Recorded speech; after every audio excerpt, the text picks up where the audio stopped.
متقدمة، بل يود البعض أنه يرى فيها عاصمة مصر إذا تم اتحادها الأول في عصر ما قبل الإثارات.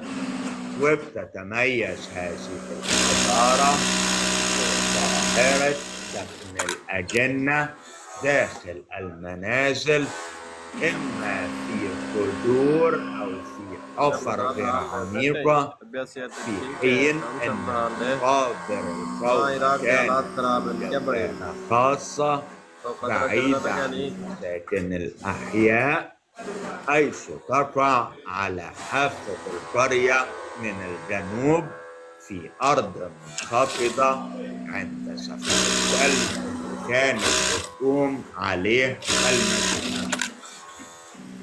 صديق لينا باعت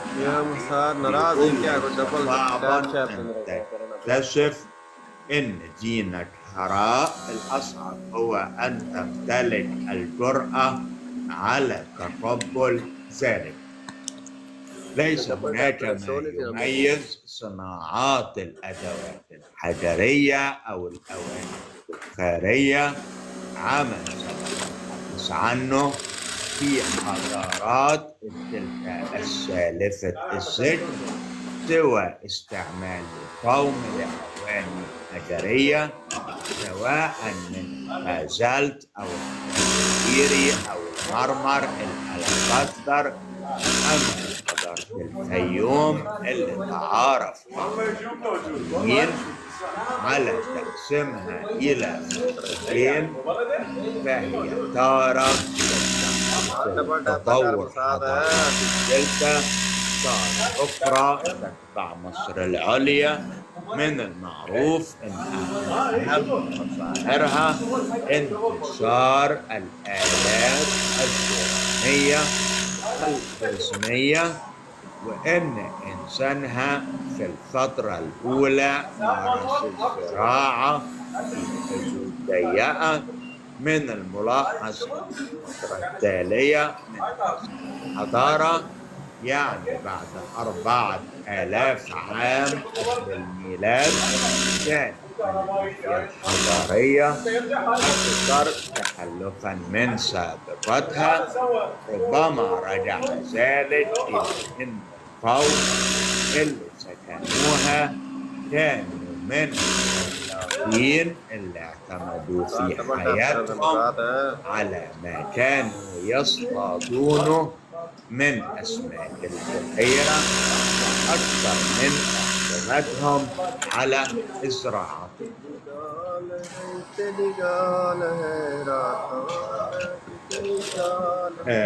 صديق لينا، لا هي صديقة بعد بتقول ما أبشع كلمة سبي، ما أبشع معناها، ما أبشع من نطقوا بيها واحترموها، علموها، مجدوها، حولوها لتاريخ ودين.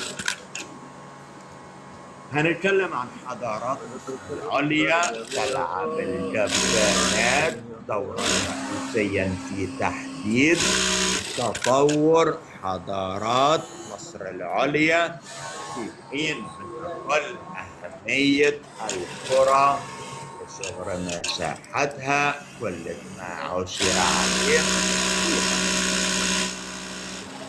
هناخد دلوقتي تعليق بعته صديق لينا قبل ما نتكلم على حضارة كاسا.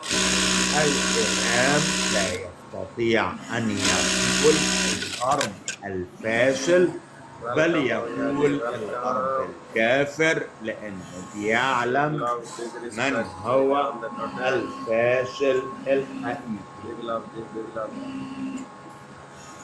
هنتكلم على حضارة دير تاسا. عثر المنقبين في جبان دير تاسا على مقابر في الأرض غير عميقة. كانت الجثة بتدفن فيه.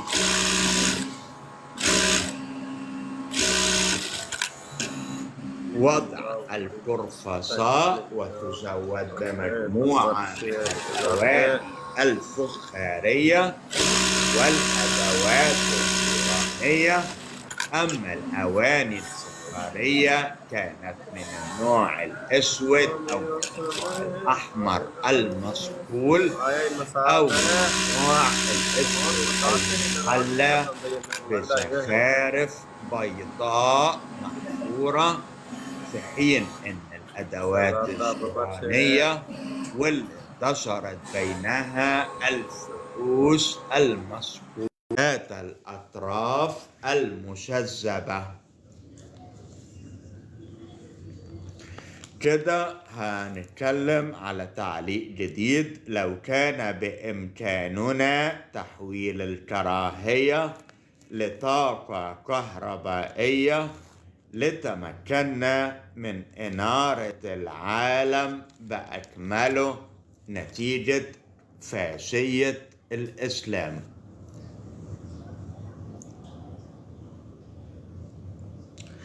حضارة البداري، وجدت هذه الحضارة ممثلة فيما عثر عليه في الهمامية بالقرب من مدينة البداري، حيث كشفت المساكن والمقابر. ومن أهم ما تتميز به هذه الحضارة إن أهلها عرفوا النحاس، صنعوا منه بعض الآلات، وتفوق أهل البداري في صناعة الآلات الزرانية. كانت طريقتهم في صنعها التصزية بالضغط، ومن أهم أدواتهم السهام الحادة، الأسلحة الرقيقة في هيئة ورق الصفصاف، والمقاصد، السكاكين والمناجل والمناشير. وبيلاحظ إن من بين أدوات القتال عندهم عصا الرماية البوميرانج المصنوعة من الخشب، وكذلك دبابيس القتال. ومن أهم أنواع فخارهم أواني حمراء ذات حافة سوداء، ثم أواني سوداء مزينة برسوم محفورة بيضاء. تفوق أهل البداري في صناعة اللوحات الإردوازية لطحن مادة الكحل الصلايات، كما عرفوا صناعة التماثيل.